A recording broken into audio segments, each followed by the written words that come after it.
You guys know how much I enjoy doing these. It is time once again to react to Mr. Ballin. This time, the video, A Forest So Evil, It's Illegal to Enter.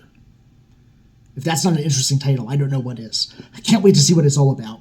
Like I said in my last reaction to him, I maintain a healthy sense of skepticism when it comes to these stories, but I also have strong beliefs in the spiritual, and have had my own experiences with it throughout my life. So I'll be fair but firm in my opinion, and honest as always. Before I jump in, like, comment, and subscribe. Follow me on social media at the Linktree link in the description below. Also check out my Patreon, that'll be linked below as well. If you join Tier 4 on Patreon, you can make a request and guarantee a reaction to it right away, instead of having to wait. So if you want that VIP access, definitely check it out. Alright, A Forest So Evil, It's Illegal to Enter. Let's see what it's all about. I have to start today's video with a disclaimer.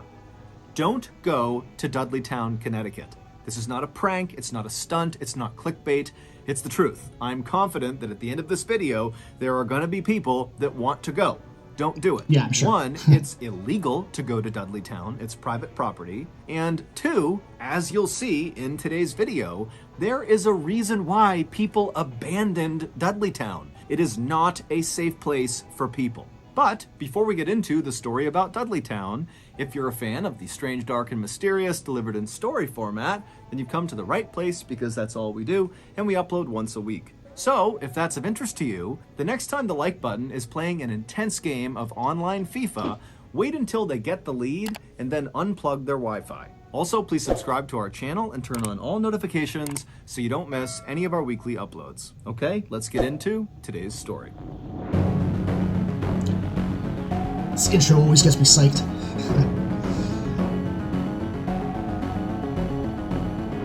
Ghost Town.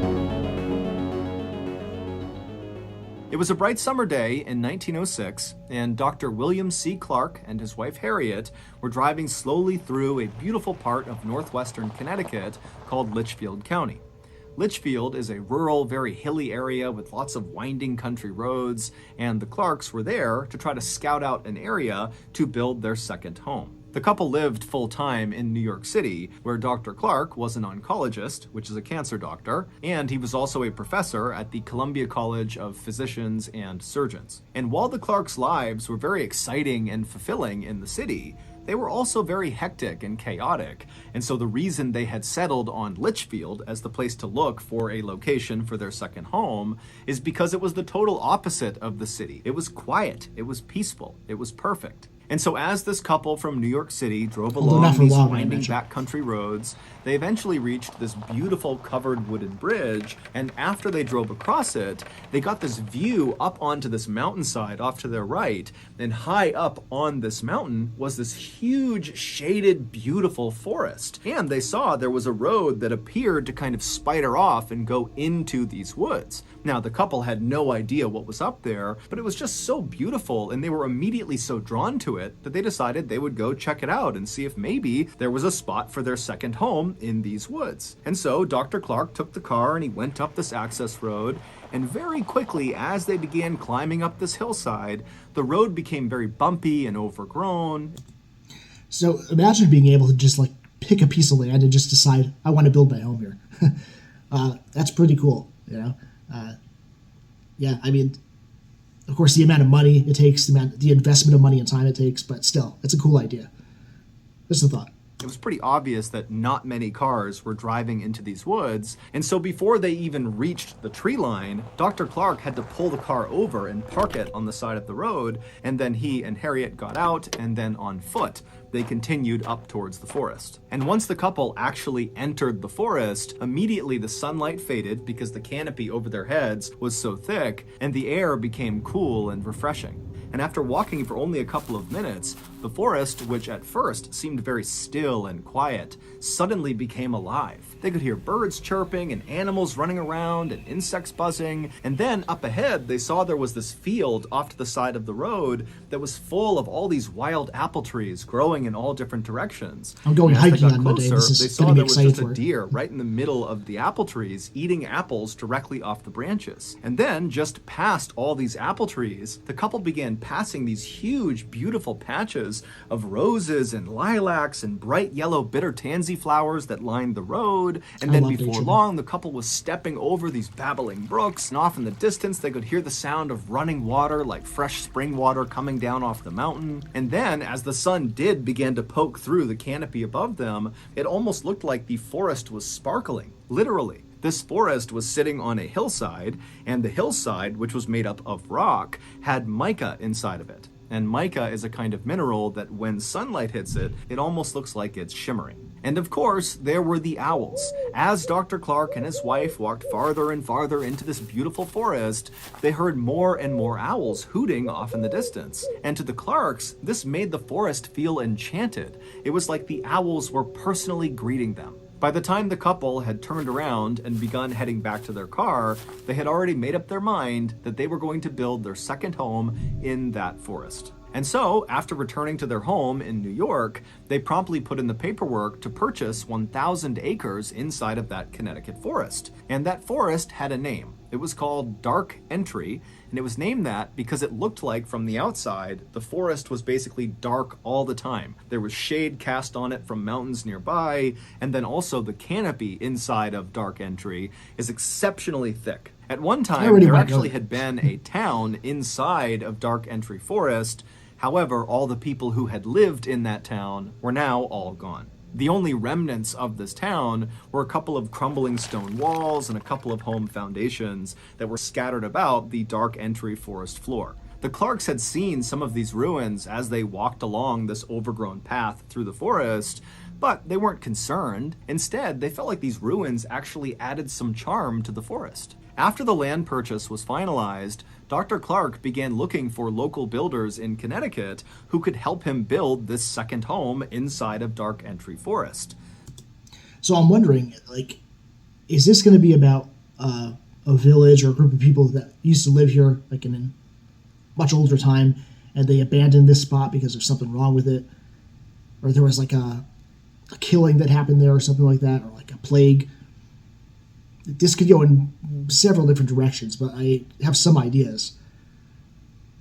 Very interesting. I was actually just, about a month or two ago, maybe less than that, my girlfriend and I were talking about these like abandoned settlements and forests, like seeing the remnants of what once was and how interesting it is to think about what might have been there so long ago.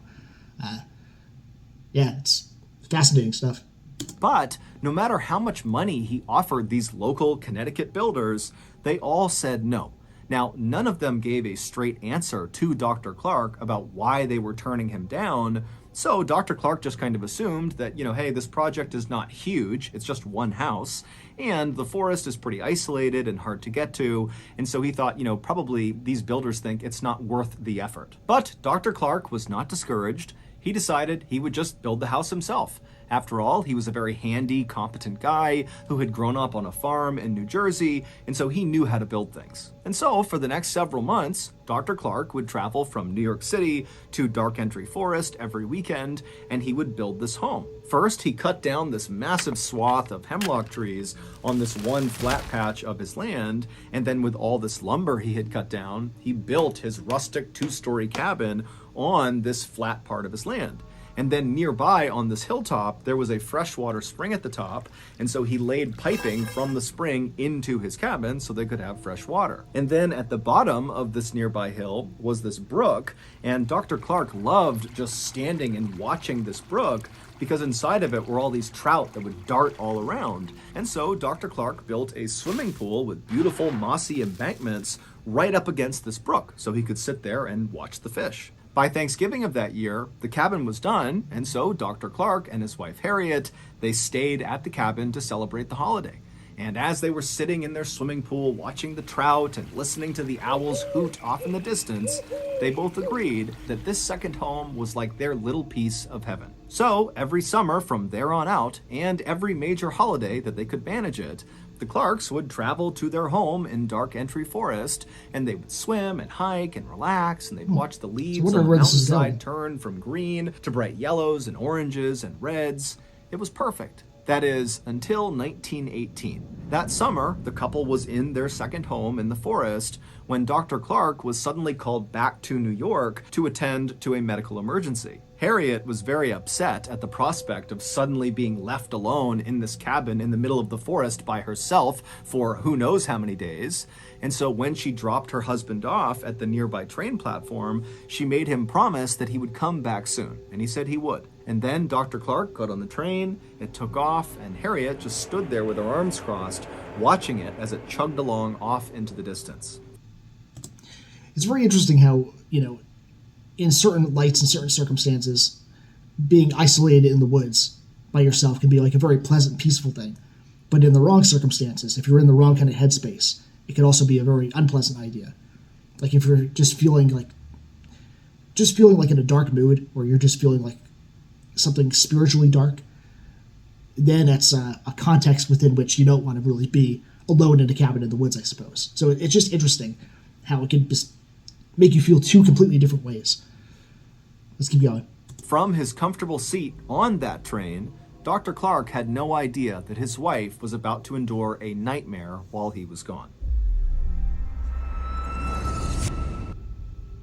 When the Clarks bought their 1,000 acres in the Dark Entry Forest, they did virtually no research on the forest or the surrounding area. If they had, they very likely would not have purchased that land. You see, the town that used to be inside of the Dark Entry Forest, that was now just ruins that the Clarks saw when they first walked around inside of the forest, was abandoned for a very specific reason. It was cursed.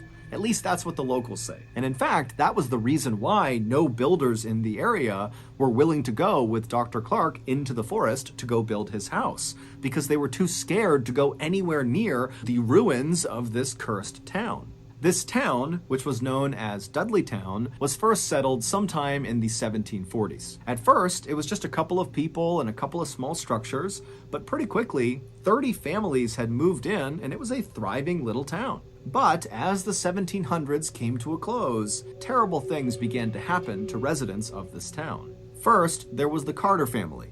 They moved to Dudleytown in 1759, and shortly after arriving there, 6 members of their family all died suddenly from cholera. The remaining branch of the Carter family was so grief-stricken from their losses that they left Dudleytown and went to New York, where they resettled. But almost immediately after getting set up there, Native Americans raided their property and massacred them, and the 3 people that survived this massacre were 3 of the kids, and they were all kidnapped and taken away. In 1792, a Dudley resident named Hollister died suddenly. Now, we don't know if he fell off a roof or if he was murdered, no one really knows, but what we can agree on is that his untimely death happened in the home of a man named Tanner. And Tanner, following Hollister's death, suddenly just began obsessively talking about these strange creatures he was seeing out in the woods at night, kind of roaming around the Dark Entry Forest.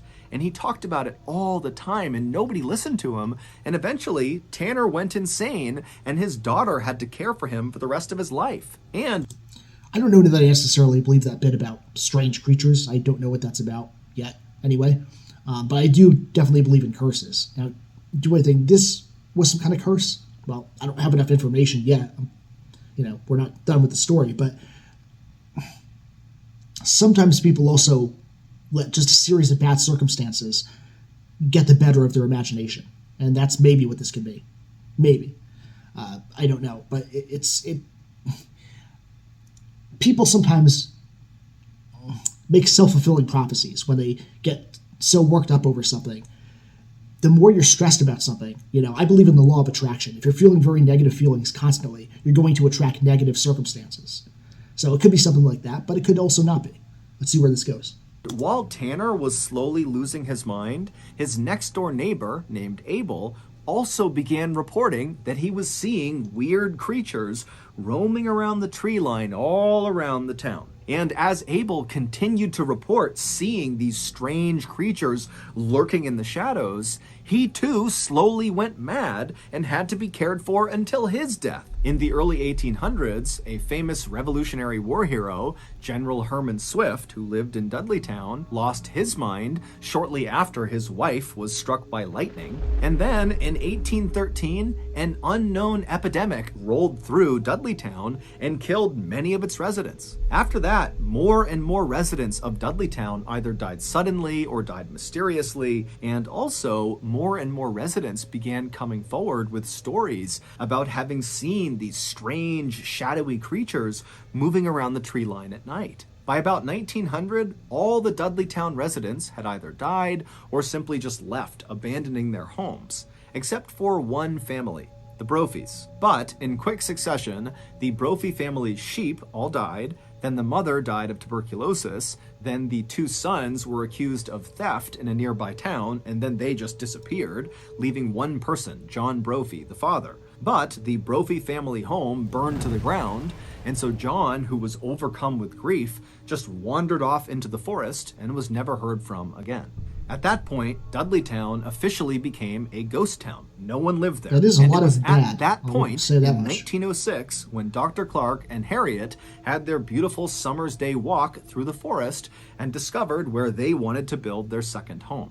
So, fast forward back to 1918, and Dr. Clark, he's on his medical emergency leave to New York. It winds up being very quick. He's back on a train within 36 hours, and he pulls into the station right near Dark Entry Forest, and he's expecting to see Harriet waiting on the platform for him. But when the train rolled into the station, she wasn't there. Now, Dr. Clark was not a superstitious person, but for some reason, when he didn't see his wife there, he just felt like something was off. There's no reason she wouldn't have come out here to greet him. I mean, she was worried about being all alone in the cabin, and she knew he was going to be arriving at that moment. And so, feeling a little bit panicked, Dr. Clark left the train station and on foot made his way over to the Dark Entry Forest. And when he got there and began walking on that overgrown road path that led to his house, immediately, as soon as he was within the shade of the trees, he began hearing these owls hooting very loudly off in the distance. Now, normally, the sound of these owls hooting made him feel welcome, but this time he felt scared. He felt like something was wrong up ahead. And so he began jogging through the forest, and it's very dark, and all he can hear is the sound of these owls, and it's getting louder and louder and louder. And then finally he reaches the clearing where his property is. And at this point, it's a cacophony of owls hooting practically right on top of him. And he looks up towards his house up on this hill, and he sees the front door is slightly open. And so now, with his heart racing, wondering what's going on with his wife, Dr. Clark runs up to his front porch. He gets to the door, and he flings it open the rest of the way, and then right before he stepped into his house, this sudden high-pitched noise began up on the second floor inside of his house. And it was so startling to Dr. Clark that he just froze where he was. And so suddenly it's so loud from the owls all around him and the woods behind him and whatever this noise is that he just stood there unsure what to do. And so as he's sitting there getting the courage up to go investigate his house, he realizes what this high-pitched noise is. It's the sound of maniacal, insane laughter coming from the second floor. Sensing his wife had to be in danger, the doctor charged up the nearby steps up to the second floor, and he could tell this laughter, this high-pitched laughter, was coming from the master bedroom. And so he ran down the short hallway, he got in front of the closed door that led into the master bedroom, he slowly opened it up, and there, in the back corner of his room, was his wife. She was on the ground, rolled up in a ball, facing the door. Her hands were clenched in fists, her eyes were open and unblinking, and her mouth was open wider than was humanly possible. And as he's staring at his wife, wondering what's going on, he realizes this insane, high-pitched laughter is coming from his wife. But it doesn't even look like it's coming out of her. Her chest is just heaving, her mouth is staying open, and the laughter is just coming out of her. And so the doctor just stood there watching his wife, who's staring directly at his eyes. And finally, he just got so scared, he turned and he ran. During Dr. Clark's 36 hours he was away in New York, something happened to his wife. We don't know what it was, but it caused her to lose her mind. The only thing she would talk about was the strange creatures she saw out in the forest.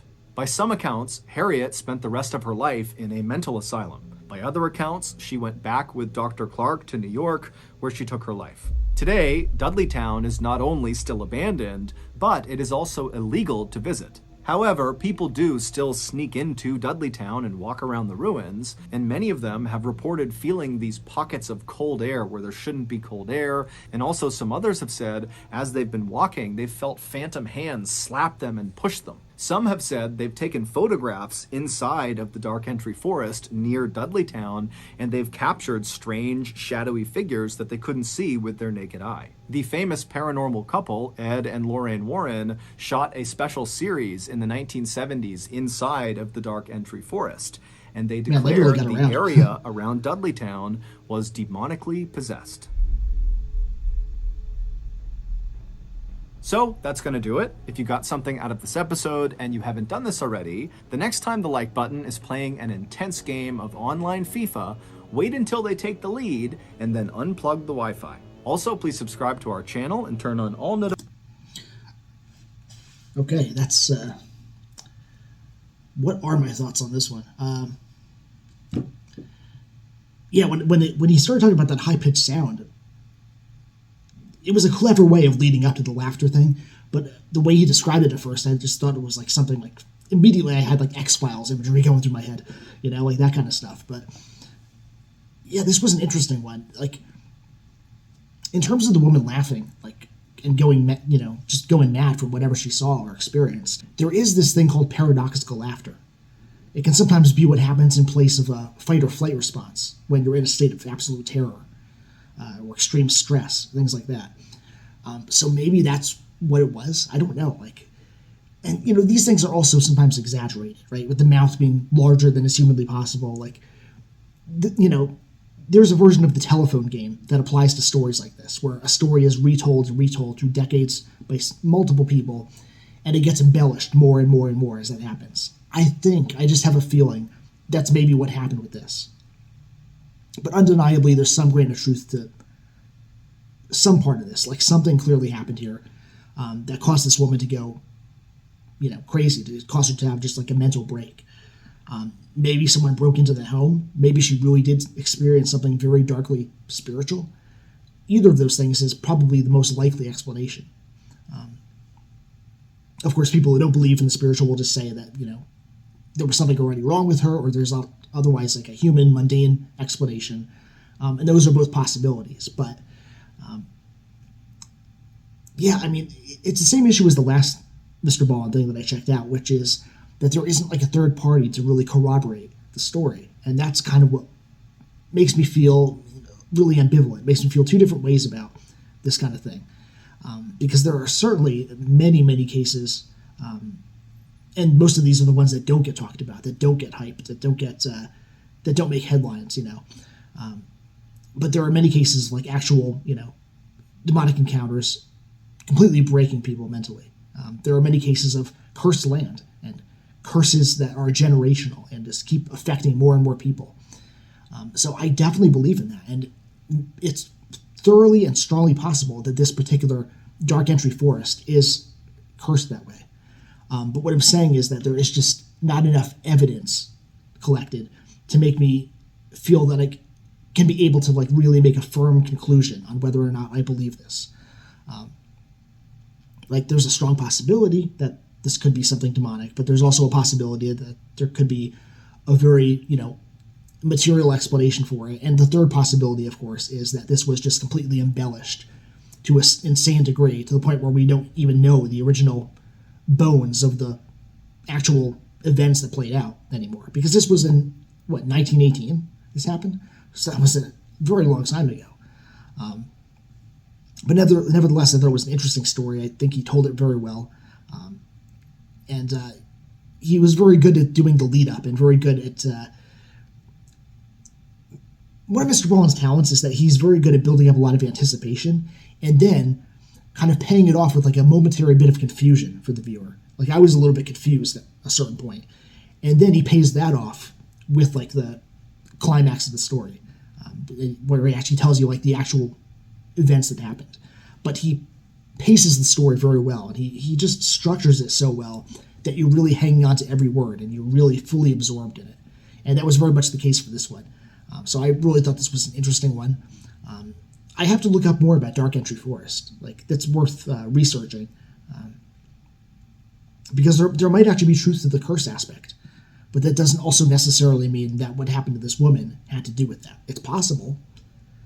But it's, there's no way that I can know for sure. So, do I believe that this really happened? I believe that there is something that happened, yes. I don't know whether it was spiritual, whether it was owed to mental illness, whether it was owed to, some other more natural explanation. So that's kind of where I'm going to leave it in terms of like where my belief lies. But yeah, I've never been to a place that was purportedly cursed or, the only like haunted place that a lot of people know about that I've been to. And regardless, I've had my own vivid spiritual experiences elsewhere. But the only like popular haunted place that I've been to is Clinton Road in West Milford, New Jersey, because I used to live in that town for several years. And, many people say that that's one of the most haunted roads in America. The only thing that I ever encountered on that road was radio interference in the car. And that could be owed to anything. It was at night. Was it a little bit creepy? Yes. But I never had any stronger or more vivid experience there than that. And I've been in a car and driven on Clinton Road many times. In fact, with my girlfriend, we were visiting northwestern New Jersey and the Poconos in northeastern PA, that whole area basically. And we did pass through the town, and we did happen to drive on Clinton Road, and we had no weird experiences. But I've had very dark and very weird experiences in many other situations. So I definitely, absolutely believe in the demonic, the spiritual, possession, curses, all that stuff. I just also think that there's a lot of hoaxes out there. I think that a lot of people let their imaginations run away with them. And I think that, a lot of this stuff there's so much non-truth out there that the actual spiritual truths that are out there get kind of pushed aside. Like, the more sensational stuff floats to the top, and that's what people believe in, even if it's not true. But there are very real encounters, and it's a very strange world that we live in, where these dark, twisted things do happen.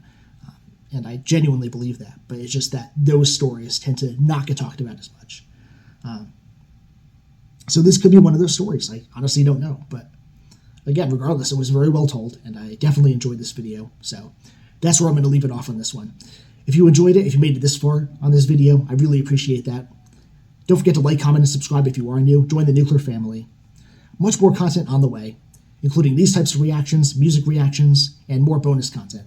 And if you want to get in on that bonus content before anyone else, see some early releases, get special first access, check out my Patreon. And if you want to make a request, once again, and guarantee a reaction as soon as possible, Tier 4 on my Patreon. That's how you do it. Much love and respect to the Nuke fam, and I will catch you all on the next one.